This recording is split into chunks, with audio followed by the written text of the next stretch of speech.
Welcome to Clause 8, the #1 podcast on intellectual property, trusted by top in-house counsel, judges, and policymakers worldwide.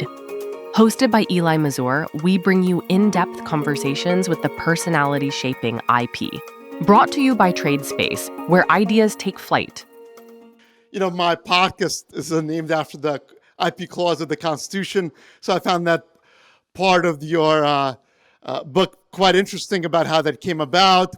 And you acknowledge, I guess, a part of that history, which kind of maybe sheds doubt about how invested the founders were in a strong IP rights, and that Thomas Jefferson, who was, I guess, the first U.S. patent examiner, and Benjamin Franklin, they weren't a huge fan of IP rights.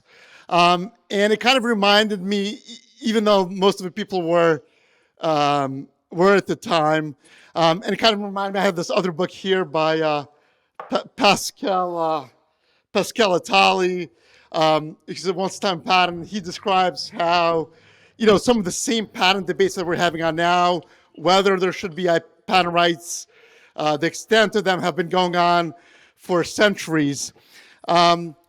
But I guess when you look at that, when you look at, say, hey, how could Thomas Jefferson think that? What do you, what conclusions do you come to? And I guess what does it make you think about the people today who might not share your views about? Well, Jefferson is certainly a talented and brilliant forefather of our nation, and not to take anything away from him, but his perspective, at least with respect to created works, was different. He didn't regard it as a natural right. He differentiated between the types of property, and that's what modern libertarians, many do.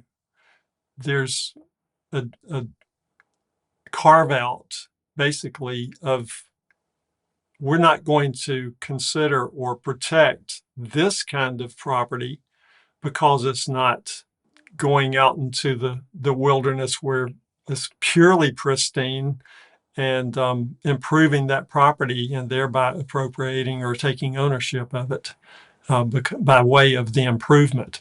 But the language in the Constitution, that was Madison's and Charles Pinckney's language, is that it's new or useful, new or improved.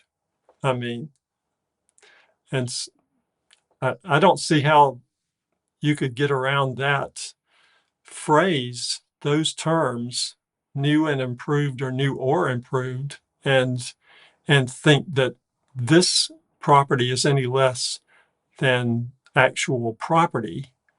It's the perfection, the putting into something tangible, that which was conceived in one person's mind.